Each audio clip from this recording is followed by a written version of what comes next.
We know about polarity now, and we want to tie polarity to intermolecular forces, and then now tie that to a physical property, which is boiling points.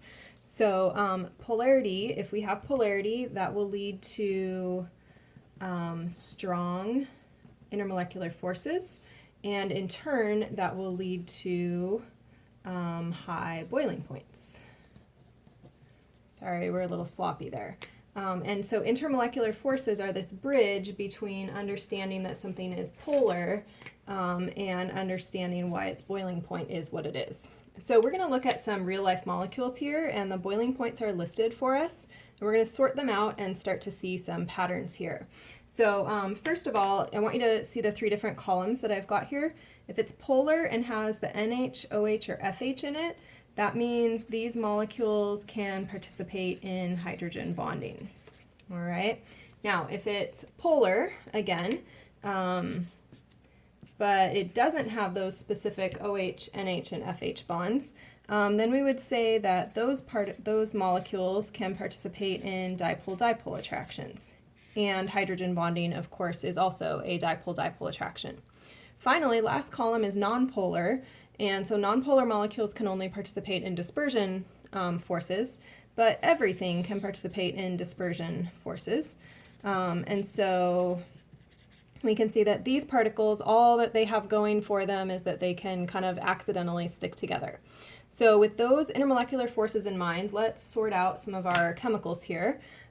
So contains NH, OH, FH. Actually, let's just start from the top. So N2 is going to fit into our nonpolar category, right? So you want to be strong on polarities from chapter 8. N2's got this really low boiling point. O2 is also going to have a really low boiling point. And you want to continue through with these. I'll give you one hint here. The methanol, the CH3OH, because I can see that OH in there, I know that that's going to be polar. This has a boiling point of 65 degrees. So you want to take all of those and sort them into these different categories. And what you should see is that I have relatively high boiling points here due to the hydrogen bonding attractions. I have medium boiling points here due to the dipole-dipole. And then I have some relatively low boiling points here because the attractions are going to be weak. However, you will see some big molecules. Let's just look at these carbon compounds. So C2H6, C6H14, and C12H26. Those are all nonpolar because they're just C's and H's, which share electrons really well. But look what changes with their boiling points. I go from -89 to 68 degrees Celsius to 216 degrees Celsius. And so I mentioned this briefly on the last unit, but as I get bigger here, notice that my boiling point is going up. And that's kind of like the difference between throwing socks into the dryer. They don't stick together because they're small.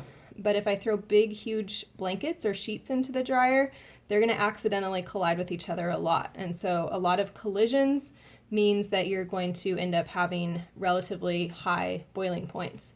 So bigger size is going to give me higher boiling points. And melting points would follow all the same trends that our boiling points do. So I'm going to leave all of those for you to keep filling in and look for those boiling point trends. And now we're going to look at one more set of problems where you might be asked about those different types of properties. So there's some practice here. I'll leave a lot of it for you to do. But one of the first things we have to do if we're going to solve these problems, right, is look at what's the polarity before I can figure out IMFs and then boiling points. So that's going to be my progression is it polar? If so, can it form strong IMFs? And if it can, then I know I'm going to have a high boiling point. So polarity leads to intermolecular forces that are strong, and those lead to high boiling points. So let's take a look at a couple of these. Is the molecule polar, and what kind of IMFs are present between two molecules in a sample? So HCl, hopefully you can think through that that is polar. Don't get tricked here. It does not have hydrogen bonding because I have to have H bonded to an O or an N or an F. So don't have that, but because it's polar, I'm always guaranteed it will at least have dipole-dipole attractions. and it will also have dispersion attractions. And if I can go back to the previous slide, HCl would fit in this column right here. And you can see that HCl has dipole-dipole and dispersion forces based on how we categorized it here. So that's how you're going to go through there. Look at CH4, the next one. This is not polar. So if it's non-polar, the only attractions we have are those London dispersion forces, those accidental collisions. All right. So if I can think about polarity, then I can start to think about IMFs. So let's take a look here at carbon dioxide and water. So water, you want to start automatically thinking in your head is polar. All right. Carbon dioxide is something you would have looked at over here.